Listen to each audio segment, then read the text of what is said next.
What is experimental research? प्रयोगात्मक अनुसंधान है क्या? एक एग्जाम्पल के थ्रू इसको समझने की कोशिश कर रहे हैं।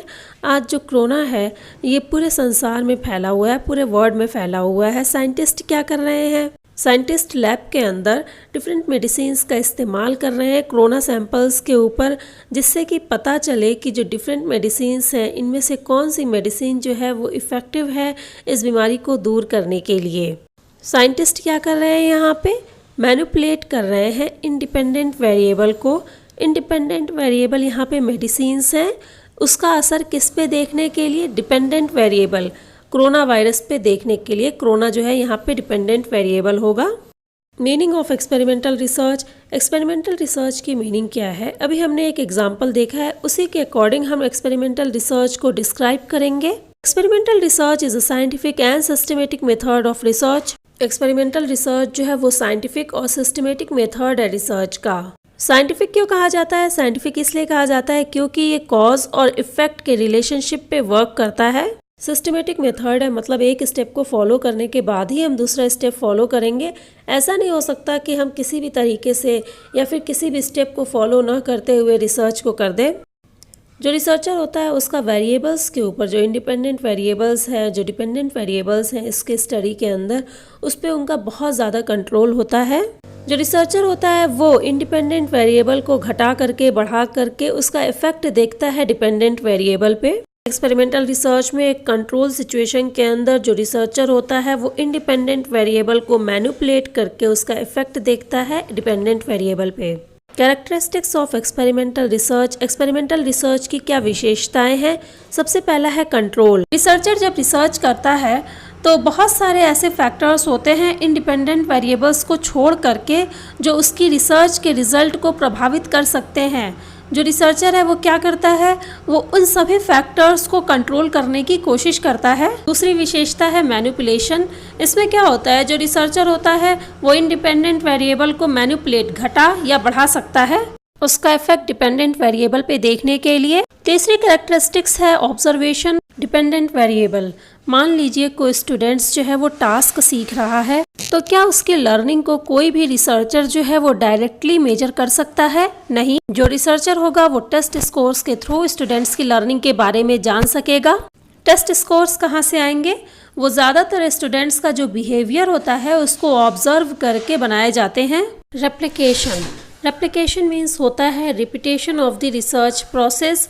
रिसर्च प्रोसेस को फिर से दोहराना। जो रिसर्चर होता है चाहे वो जितना भी एक्सट्रेनियस वेरिएबल्स को कंट्रोल कर ले, लेकिन कुछ न कुछ ऐसा रह जाता है जो रिसर्चर्स के रिसर्च को अफेक्ट करता है। जो भी फैक्टर्स जो है रिसर्चर्स के रिजल्ट को अफेक्ट कर रहे हैं, रिसर्चर जो होता है वो फिर से रिसर्च करता है और उन सभी फैक्टर्स को दूर करने की कोशिश करता है।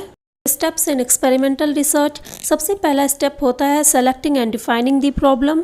जब हम किसी भी दूसरी तरीके की रिसर्च करते हैं तो हम सबसे पहले जो प्रॉब्लम्स होती हैं उसको सेलेक्ट करते हैं जिस पे हम रिसर्च करते हैं।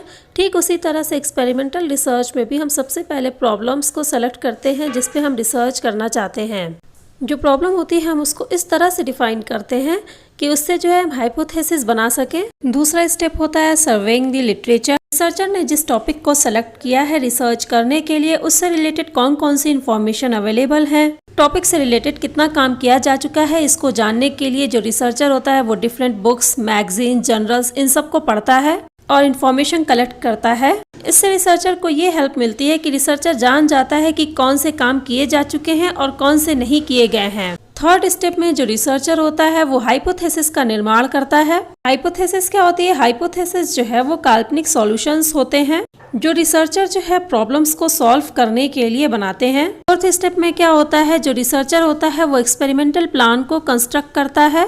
सबसे पहले क्या करता है रिसर्चर? जितने भी नॉन एक्सपेरिमेंटल वेरिएबल्स हैं उनको कंट्रोल करता है। उसके बाद जो रिसर्च डिजाइन होती है उसको कंस्ट्रक्ट करता है, सैंपल्स को सेलेक्ट करता है और सैंपल पे एक्सपेरिमेंट करता है।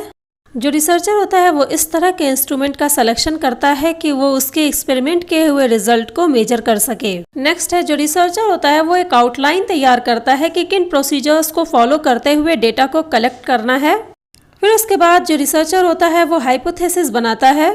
आगे हम देखेंगे कि एक्सपेरिमेंटल रिसर्च की क्या इम्पोर्टेंस है एजुकेशन के फील्ड में। जो शैक्षिक उद्देश्य होते हैं, एजुकेशनल ऑब्जेक्टिव्स होते हैं, उनका जो निर्धारण होता है वो भी एक्सपेरिमेंटल रिसर्च की हेल्प से होता है। एजुकेशनल ऑब्जेक्टिव का जो इवैल्यूएशन है, मूल्यांकन है, वो भी एक्सपेरिमेंटल रिसर्च के थ्रू होता है। नेक्स्ट है एक्सपेरिमेंटल रिसर्च की मदद से हम जो एजुकेशनल प्रोग्राम्स हैं उनको इवैल्यूएट करते हैं और इवैल्यूएशन के बाद अगर एजुकेशनल प्रोग्राम्स में कोई कमियां हैं तो उसको दूर किया जाता है। नेक्स्ट है अगर क्लासरूम टीचर ने कोई निश्चित उद्देश्य बनाए हैं, उन उद्देश्यों की प्राप्ति के लिए जो टीचर होता है वो एक्सपेरिमेंटल रिसर्च की मदद से टीचिंग मटेरियल और मेथड दोनों को ऑर्गेनाइज्ड करता है। नेक्स्ट वीडियो में हम टाइप्स ऑफ एजुकेशनल रिसर्च के बारे में पढ़ेंगे। सबसे पहले उसमें हम प्री एक्सपेरिमेंटल रिसर्च के बारे में पढ़ेंगे।